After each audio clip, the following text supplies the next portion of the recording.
nací sin causa, yo no nací sin fe.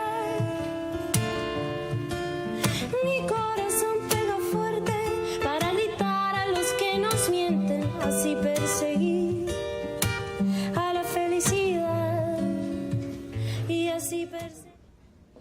Hola, ¿qué tal? Bienvenidas y bienvenidos a este programa Nuestras Voces, un programa del Centro de Derechos Humanos de las Mujeres que busca socializar los derechos humanos, que usted y yo entendamos la defensa de los mismos y nos volvamos promotores de los derechos humanos. Entonces, bienvenidas y bienvenidos. El día de hoy vamos a platicar de un tema muy interesante, un tema sobre el que debemos poner atención todos los días del año, estar atentas y atentos a cómo es que los niños, las niñas y los adolescentes se encuentran en una situación general o bien cuando tienen que intervenir en algún juicio o bien en cualquier situación que esté relacionada con su desarrollo integral y por supuesto con el interés supremo que nos debe de interesar a toda la sociedad.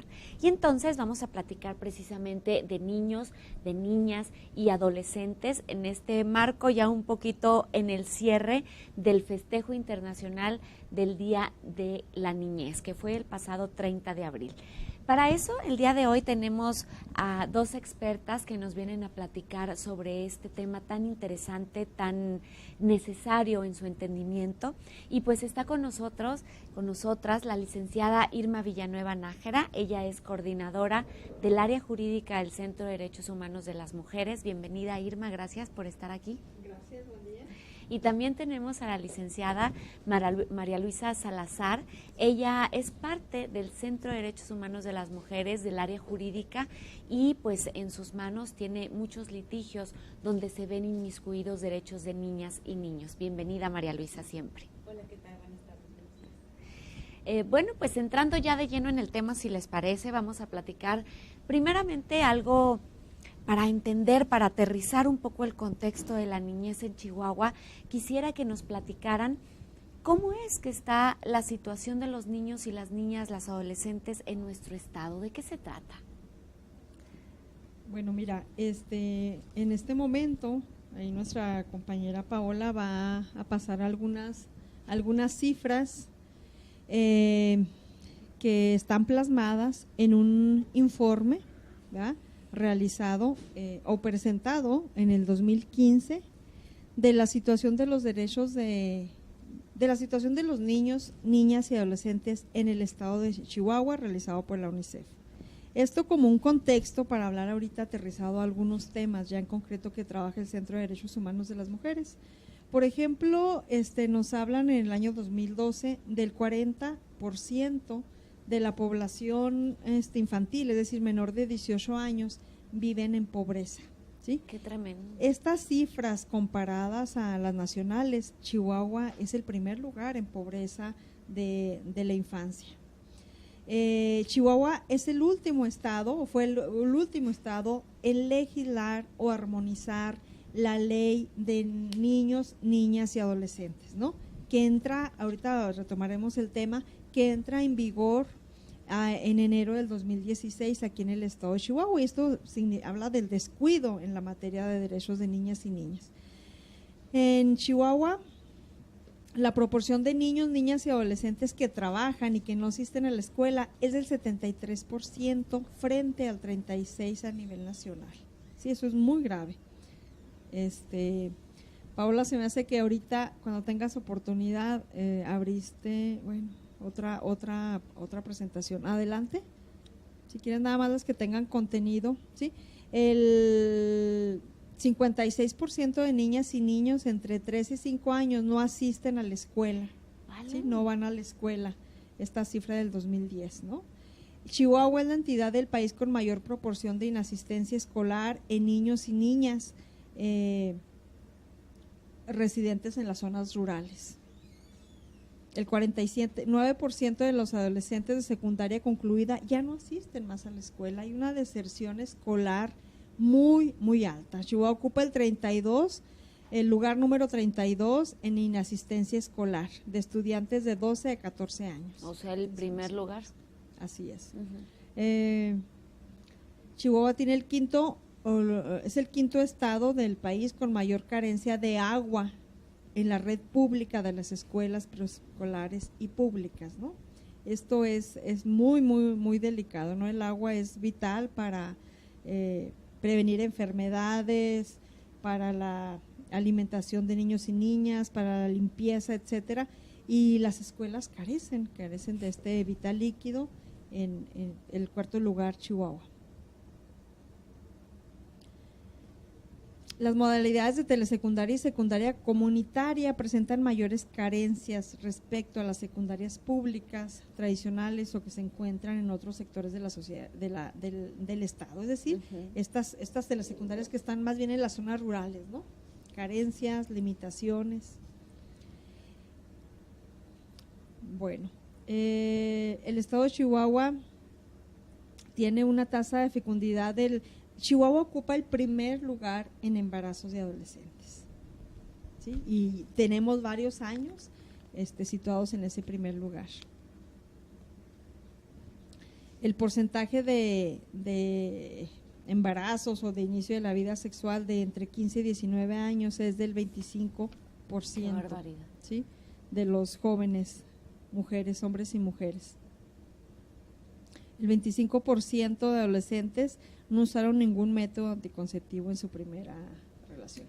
Y bueno, ahorita veremos otras cifras que tienen que ver más con la violencia sexual hacia niños y niñas, pero con este contexto me gustaría que mi compañera pudiera tocar algunos temas, ¿no?, de los que trabajamos en el Centro de Derechos Humanos de las Mujeres. Claro, estas cifras que ustedes nos acaban de presentar el día de hoy, pues francamente son muy alarmantes, ¿no? Habla de una violación sistemática a los derechos de los niños y las niñas continua, mínimamente hablando de la Convención de los Derechos de los Niños, pues casi la violenta en su totalidad, hablando de políticas públicas inadecuadas para en la pobreza, en cuestión de en una cuestión sexual o de prevención de embarazos, en la educación, en la violencia. Bueno, pareciera que el contexto del que estamos hablando pues realmente es en sí violatorio de los derechos de los niños y las niñas chihuahuenses.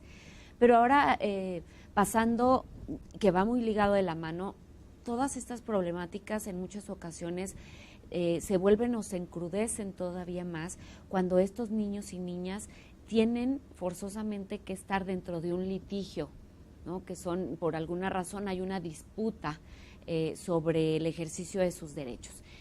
Yo te pregunto, licenciada María Luisa, ¿cuáles son este tipo de asuntos que el Centro de Derechos Humanos de las Mujeres litiga, maneja y que tiene que ver con los derechos de los niños y las niñas? Ok, muy bien. Bueno, los asuntos que el Centro de Derechos Humanos de las Mujeres maneja en cuanto a litigios, ya sean penales o de materia o de naturaleza familiar, pues nos encontramos con la problemática de niños y niñas que ya sea que son víctimas de las violencias de género principalmente. Los tipos de asuntos que llevamos son controversias del orden de lo familiar, donde papá y mamá, desafortunadamente, por diversas causas, principalmente entre ellas la violencia, es que se encuentran o forman parte de un litigio, es decir, mamá y papá empiezan en una controversia sobre quién se queda con el niño, con la niña. Efectivamente, hemos visto incluso el Centro de Derechos Humanos de las Mujeres, hemos tenido varios litigios en los que hemos recuperado niñas y niños que son arrancados del lado de su madre, como una forma continuada de la violencia a la que han sufrido mucho las mujeres. El centro ha utilizado utilizado los procesos judiciales para la recuperación de estos niños y niñas, incluso muchos de estos casos en los que las niñas y niños sufren algún peligro o un riesgo sobre su integridad, de lo que hablábamos ahorita. Vemos mucho la cuestión de educación, del analfabetismo que existe, de la deserción escolar, y que esta mucho también va aunada a esta violencia a las que de forma indirecta han sido víctimas. También tenemos litigios en los cuales también se está peleando sobre la paternidad de los mismos. Vemos mucho que es un tema muy actual, que es un tema muy común, desgraciadamente, en el que una mujer, un hombre, una pareja, sin formalizarlo legalmente su relación a través de un matrimonio, ya se diga por un concubinato, una unión libre, en este caso pues llegan a procrear un hijo o una hija. Desgraciadamente nuestra legislación no está de acuerdo, no está acorde a tratados internacionales como la convención que tú mencionabas, en cuanto a que el Estado ha sido omiso en legislar este tipo de situaciones, debido a que a un hombre en la relación esta que te comento, pues legalmente no hay forma de obligarlo a que reconozca esta paternidad, ¿sí? Si no es mediante un juicio en sí de paternidad, en el que desgraciadamente se carga la prueba, se carga todo el proceso hacia la mujer, en cuanto a que ella tiene que afrontar un costo de una prueba de ADN que por lo general es altísima. Sí, se habla aproximadamente de, no sé, son 6,000 pesos por muestra, siendo 3 muestras las que se deben de tomar, en la que es ilógico. Si una mujer busca la paternidad o el reconocimiento de su hijo o de su hija, es con la intención total o principal de recibir una pensión alimenticia, de recibir un apoyo económico para la subsistencia de estos niños y niñas. Ahorita hablamos de derechos que no dejan de ser importantes, como lo es la educación, como lo es cuestiones de vivienda, de agua, pero aquí vemos que lo principal, pues para un niño o una niña, pues una de sus necesidades elementales es la de comer, ¿no? Entonces, si una mujer no tiene este apoyo por parte, que no es un apoyo, sino es una obligación por parte del padre, de aportar al sustento económico, pues tendría que verse o se ve obligada a promover un juicio de esta naturaleza.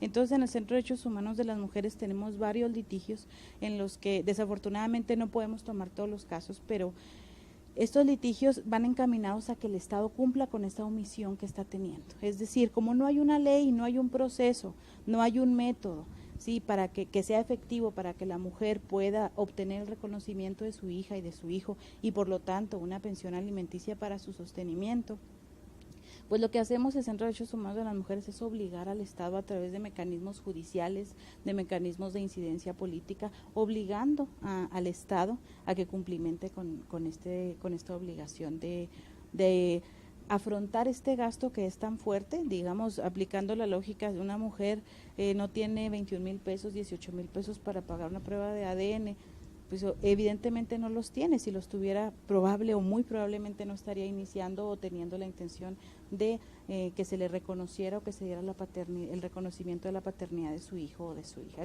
Eso vemos que es un tema que nos llega casi a diario de mujeres que tienen esta problemática, y vemos que el Estado ha sido omiso en su legislación interna, en su legislación a nivel nacional incluso. En este sentido no se ha pronunciado, desafortunadamente.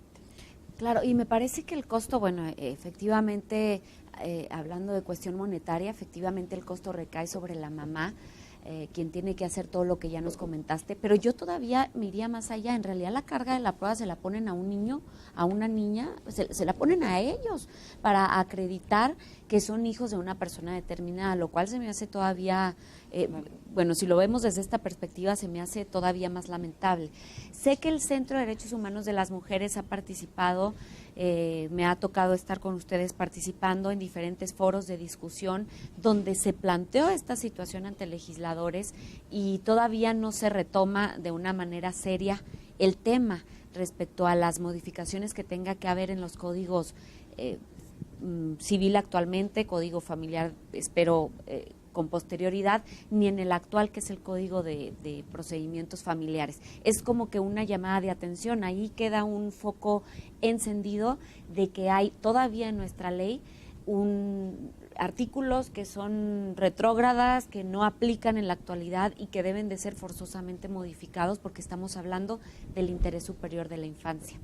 Pero ya tocando estos temas que también nos acabas de decir, yo les pregunto a ustedes, con este nuevo cambio de sistema dentro de los sistemas familiares que se dio en el mes de enero, del sistema tradicional al que tenemos actualmente oral, hablando en los dos sistemas, quisiera que nos platicaran cómo es la defensa de un niño o una niña sobre quien se está peleando la guarda y custodia particularmente. ¿Cómo es esta situación, creo yo, muy complicada, cuando la mamá dice una cosa, cuando el papá dice otra cosa, cuando el que está en medio o la que está en medio pues es esa hija? ¿Cómo es que ustedes litigan? Platíquenos un poco cómo se ve esto.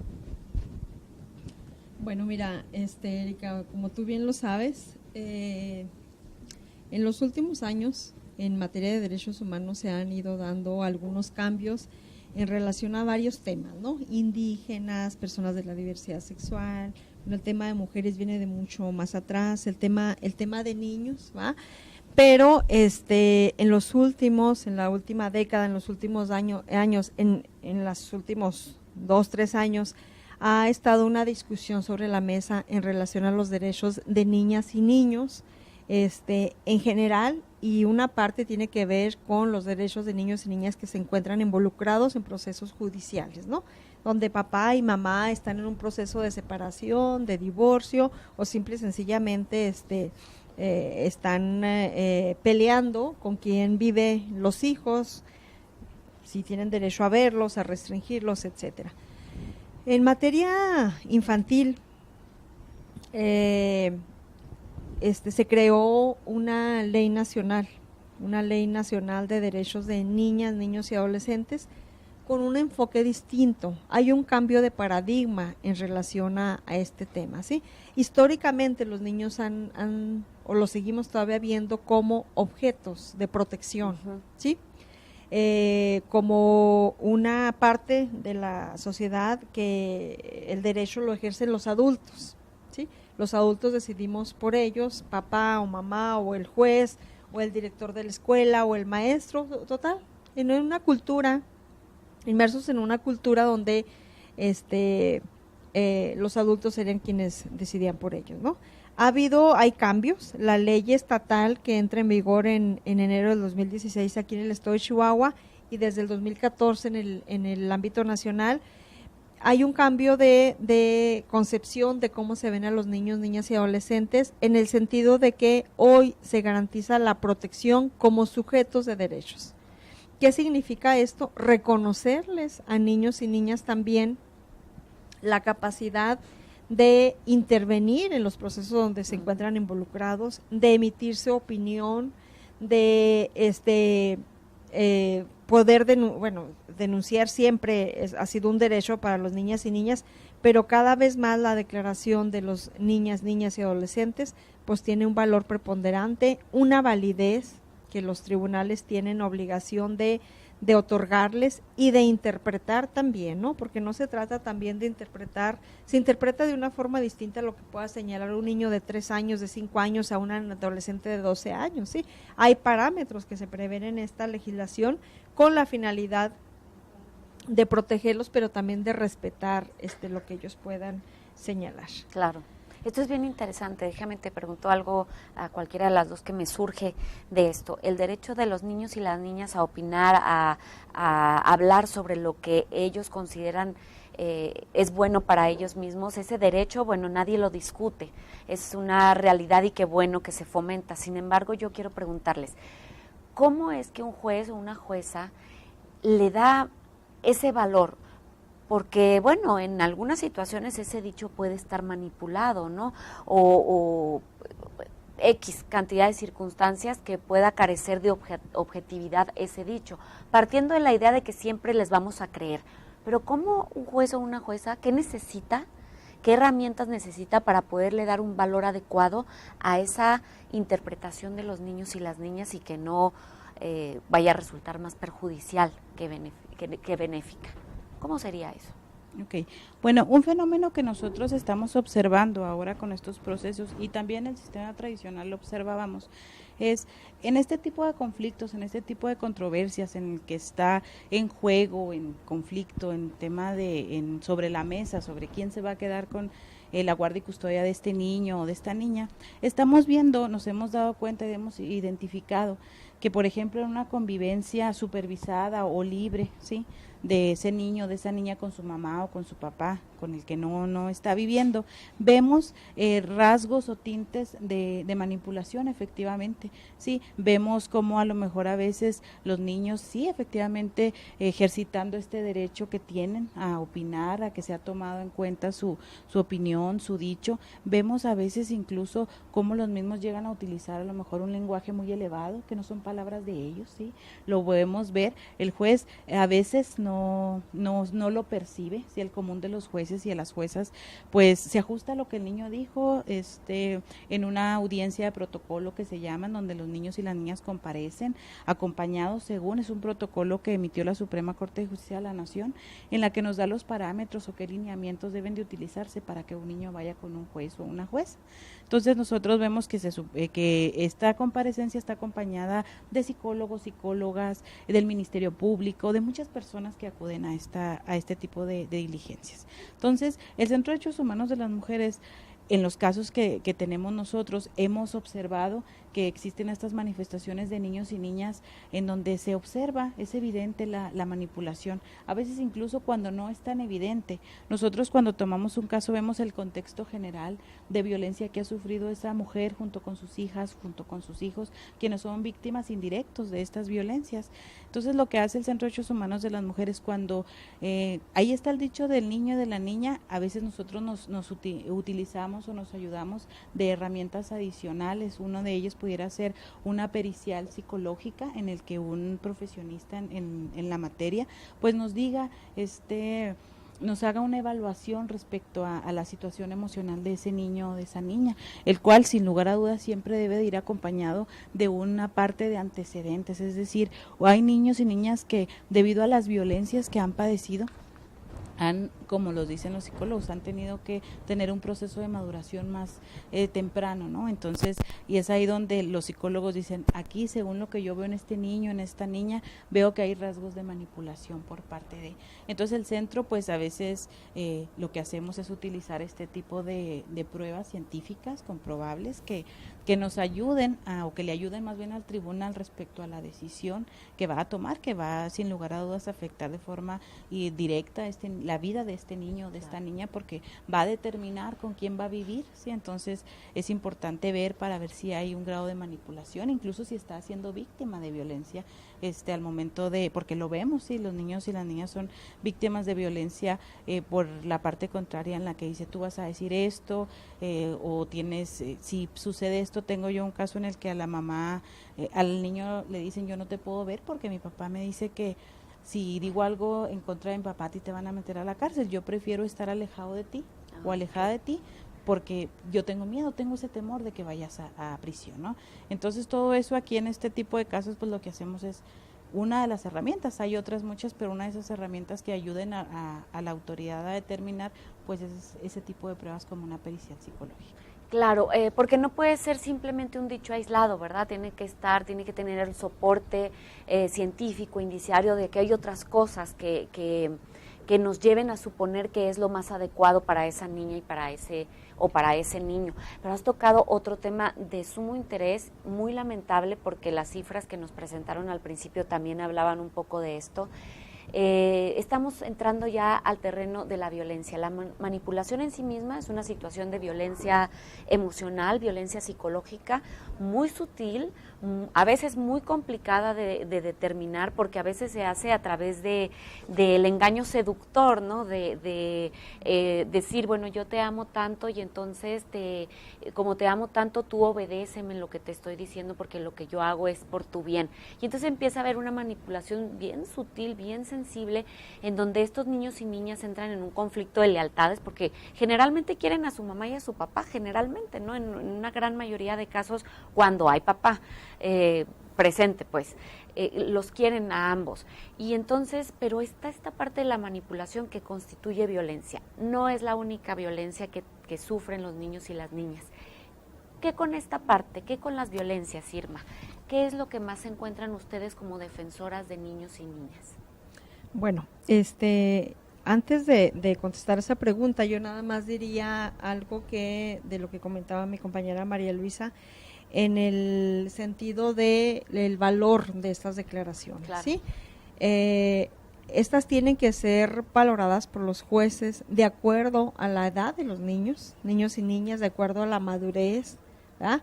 Y al desarrollo cognitivo que tienen los niños. No se puede valorar las declaraciones en forma igual de diferentes niños de diferentes edades, ¿no? las violencias hacia niños, niñas y adolescentes están totalmente invisibilizadas, ¿sí? Solo el 2% de las violencias, por ejemplo, sexuales, son denunciadas. México ocupa el primer lugar en violencia sexual a nivel mundial, ¿sí? Qué barbaridad. Según informes de oficinas de derechos humanos internacionales, ¿no? Ocupa el primer lugar de violencias sexuales. El otro tipo de violencias que se viven, de estas sexuales yo diría varias cosas, ¿no? Las violencias sexuales son cometidas generalmente en el entorno familiar. La mayoría de los casos son denunciados los perpetradores en el entorno familiar, llámese papás, padrastros, tíos o cualquier otro familiar que está en el entorno. Y ya después pues pueden ser en otros espacios, en escuelas, en otros espacios comunitarios de convivencia de niños con otros. Y entonces hay una invisibilización y protección, ¿no? De estos casos, algunos de los casos que hablaba la licenciada María Luisa, de controversias judiciales, en algunos de esos casos hay violencias sexuales cometidas, violencias físicas o sexuales cometidas por padres o padrastros, ¿no? Y en esta idea de seguir protegidos los agresores, pues hay una manipulación tremenda hacia los niños y niñas en contra del otro progenitor o en contra de las mamás. Y es utilizada por los tribunales también, ¿no? Creo que los tribunales son sorprendidos con este tipo de casos. Me parece que falta especialización, profesionalización, no nada más por peritos o otras disciplinas, médicos que intervienen en ese tipo de casos, sino también por las autoridades judiciales, jueces, ¿no? Ya sea penales o familiares, que me parece que falta esta especialización para identificar plenamente los casos cuando se habla de un contexto de violencia familiar o un contexto de violencia sexual en estas controversias. Hay mucho desconocimiento del contexto, se aíslan los hechos, a veces un divorcio, una guardia y custodia llega por un hecho en concreto, ¿va? Y se invisibiliza el contexto que muchas de las veces invoca, sobre todo las madres, ¿no? Las mujeres. Si hablamos de casi un 70% de las mujeres que viven en situación de violencia, este porcentaje que llega ante los tribunales, pues de fondo hay una situación de contexto de violencia física o sexual que muchas veces no se denuncian desde la primera comparecencia ante los tribunales, ¿no? Se denuncian posteriormente. Estaba viendo estadísticas que desafortunadamente por un error no trajimos estadísticas, pero de las denuncias por delitos sexuales presentadas aquí en la entidad de Chihuahua, casi la mitad de las víctimas que denuncian al menos son menores de 17 años. ¿Sí? El 45% estamos hablando de las denuncias de violación, de abuso sexual, son presentadas por menores de 17 años, niñas y adolescentes. Y si vamos atrás a lo que te decía ahorita, solo el 2% de estos delitos que se cometen son denunciados, pues es un problema que está invisibilizado, que tiene que ver, como lo que decía ahorita, esta percepción de que los niños son propiedad de los adultos, ¿no? Claro. Y podemos maltratarlos, agredirlos sexualmente, restringirlos, y son las estadísticas que empezábamos con la UNICEF. O sea, no es atendida la niñez ni por las autoridades o instituciones públicas, por el Estado, pero también aquellas especialmente encargadas de vigilar que los derechos de niñas y niñas se respetasen. Entonces, como una bola de nieve que va creciendo y va creciendo en todos los niveles, desde el acceso a la salud, la mortalidad, el trabajo, la explotación mediante el trabajo a los niños, como cuando son víctimas de distintas violencias. No creo que son los últimos casos que se atienden. Es importante conocerlo, valorarlo para llamar la atención también, porque aquí hay una corresponsabilidad, hay una responsabilidad tripartita ahora con estas legislaciones avanzadas de protección de niños y niñas. Le corresponde al Estado, le corresponde a papás y a la sociedad misma proteger a estos chiquitines y chiquitinas, ¿no? Y a todas aquellas instancias que cada vez más necesitan profesionalizarse, necesitan ampliar la protección, pero una protección efectiva y real, no nada más se trata de que si hay una denuncia por maltrato o por omisión, a los niños se les retire del entorno y se llevan a instituciones públicas, porque eso es lo que también normalmente se hace, ¿no? Y entonces esta es una percepción totalmente de adultos. Los adultos nos peleamos por los hijos, tú lo maltratas, yo lo retiro, lo llevo a una casa hogar y bueno, ahí inicias un proceso penal familiar larguísimo para ver cuándo te lo regreso. Largo que muchas veces revictimiza aún más, ¿no? Este tipo de soluciones. Así es, porque están pensadas desde los adultos. ¿Quién piensa en el sufrimiento del niño que es aislado del entorno familiar para llevar a una institución pública? Cuando hay casos en que se requiere protegerlos, sí, pero más bien debe haber una política de coadyuvar con aquellos papás y mamás que ven una situación de desventaja también, no tienen empleo, no tienen trabajo, la mujer vive violencia, es un entorno de violencia, necesitan coadyuvar con esos hogares, vigilando, cooperando para que las condiciones mejoren y los niños puedan tener un desarrollo más adecuado e integral. Claro, no trajeron algunas estadísticas, pero no han sido necesarias. Ustedes tienen la experiencia para hablar de estos temas, incluso proporcionando cifras y demás. Y sé que también hay una cifra importante que se debe tomar en cuenta. En la mayoría de los asuntos donde hay violencia familiar y donde estadísticamente se dice, porque es la realidad, que las mujeres son las principales receptoras de esa violencia familiar, cuando hay hijos e hijas, forzosamente también se ven agraviados, ¿no? en sus personas, y forzosamente son receptores directos o, en el mejor de los casos, indirectos de esas violencias, pero aún así las padecen, aún así las sufren y deben ser atendidos pues de manera fehaciente, ¿no? De manera eficaz también. Pregunto, María Luisa, ¿cuáles serían los retos que tenemos en este momento para la defensa de los niños, las niñas, los adolescentes, dentro de las áreas que tú manejas como profesionista? ¿Qué es lo que tú encuentras como reto en este momento? Bueno, ahorita con todo lo que hemos comentado y lo que comenta mi compañera Irma, en cuanto a que hay un nuevo paradigma, un cambio de considerar a los niños y a las niñas como sujetos de derecho o sujetas de derecho y no como objetos. Empiezo a recordar, por ejemplo, hemos hablado en materia familiar, los litigios también, que no se dejan de lado, por supuesto, pero uno de los retos que yo veo, por ejemplo, en materia penal, por darte un ejemplo, es que desafortunadamente a los niños y a los niños y a las niñas se les ha invisibilizado efectivamente como víctimas de la violencia. Es decir, los jueces y las juezas se apuntan o únicamente se centran en que la mujer ha sido agredida en cualquiera de las modalidades de la violencia, pero efectivamente, como tú decías, el ser víctima de forma indirecta, si quieres, de la violencia familiar no es menos gravoso ni menos doloroso para un niño o para una niña. Desgraciadamente, esta visión que tienen los tribunales en cuanto a esto, pues evidentemente es una grave violación a los derechos de la niñez, de la infancia.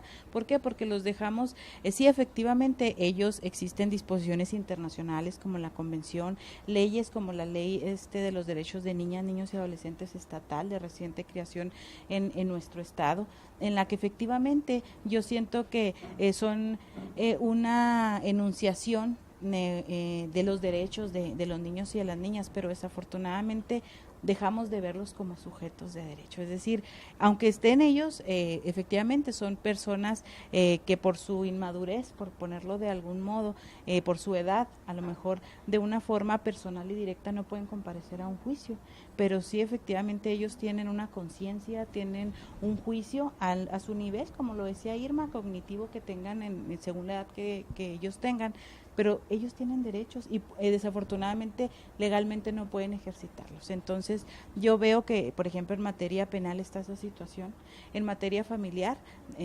aún y cuando exista la intención, porque pienso yo de una forma muy personal que quedó solamente en una intención por parte de las y los legisladores en cuanto a la creación de nuevas normas en materia familiar, pues se quedó en la intención de procurar y de proteger sus derechos, pero se invisibilizaron de nueva cuenta.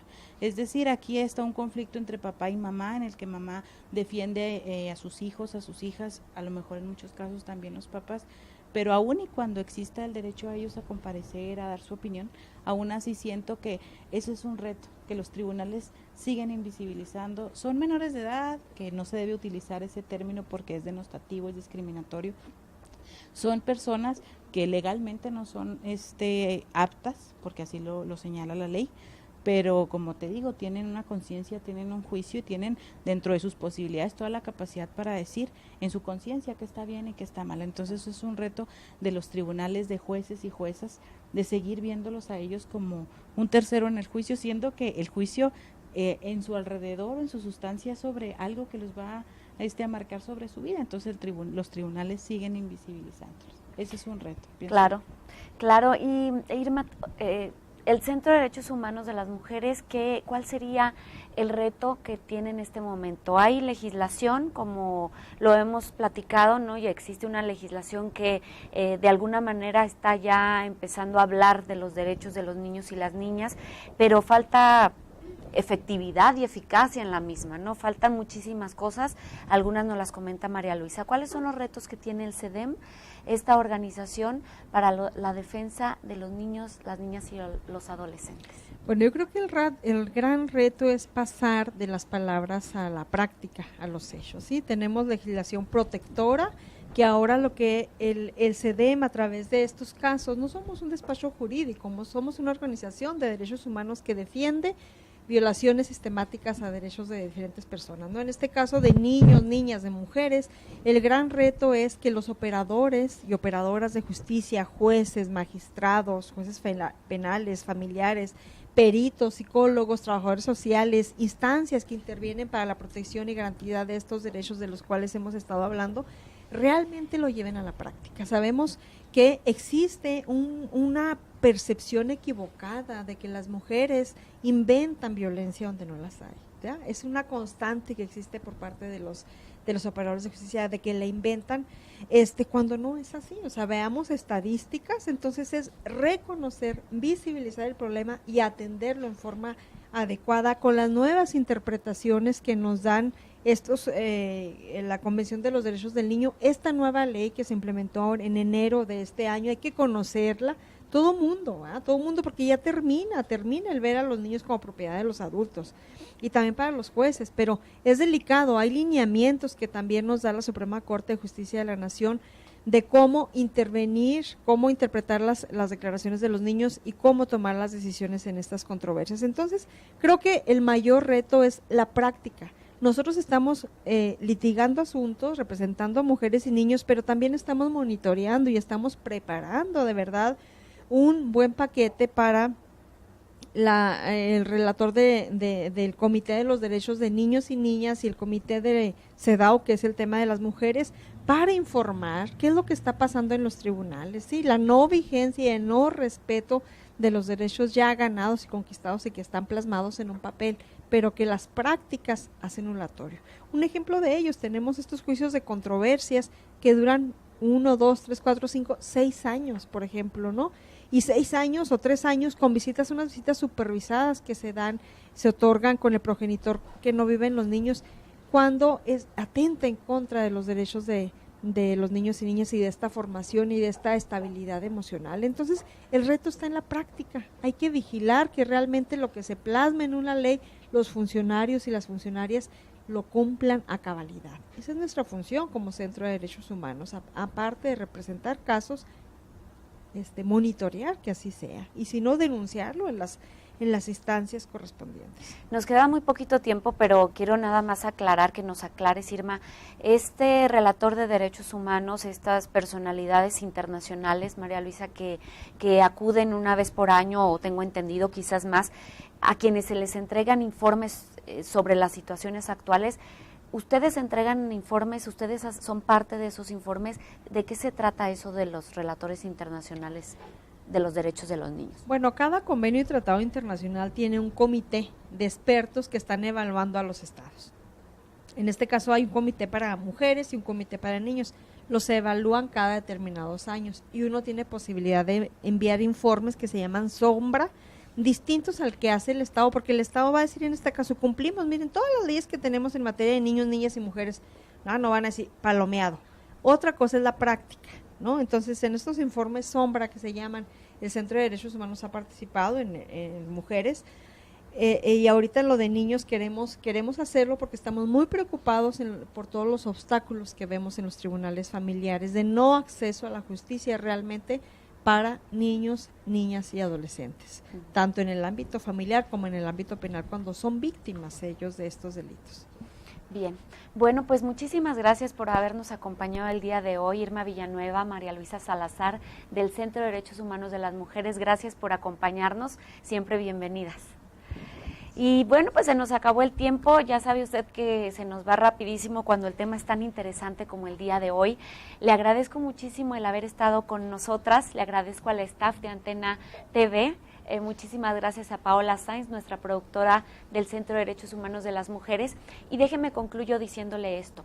Lo que usted acaba de escuchar el día de hoy es activismo judicial en favor de niños, de niñas y de adolescentes. Esa mirada que las organizaciones de la sociedad civil hacen respecto a las actuaciones que el Estado debe de hacer de una manera positiva y eficaz, eso es activismo también en defensa de los derechos humanos. A usted y a mí lo que nos queda desde nuestra trinchera es hacer siempre lo posible para que los niños, las niñas, los adolescentes crezcan en un ambiente y en un contexto de amor, de gratitud, de compasión, porque ellos son la semilla que van a germinar en un Chihuahua y en un México mejor para todas las personas.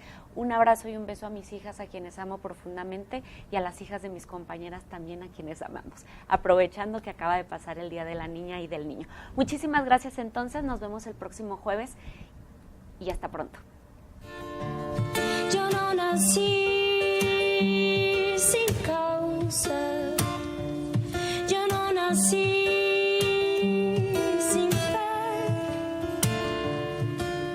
mi corazón pega fuerte para gritar a los que nos mienten, así perseguir a la felicidad y así perseguir.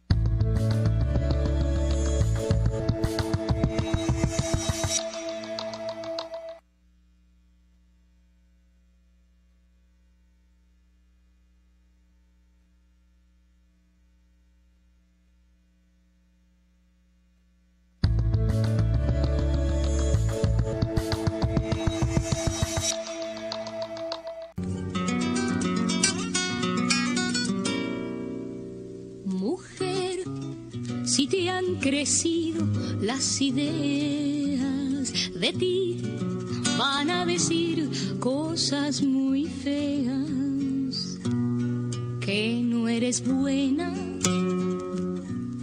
que si tal cosa, que cuando callas eres mucho más hermosa.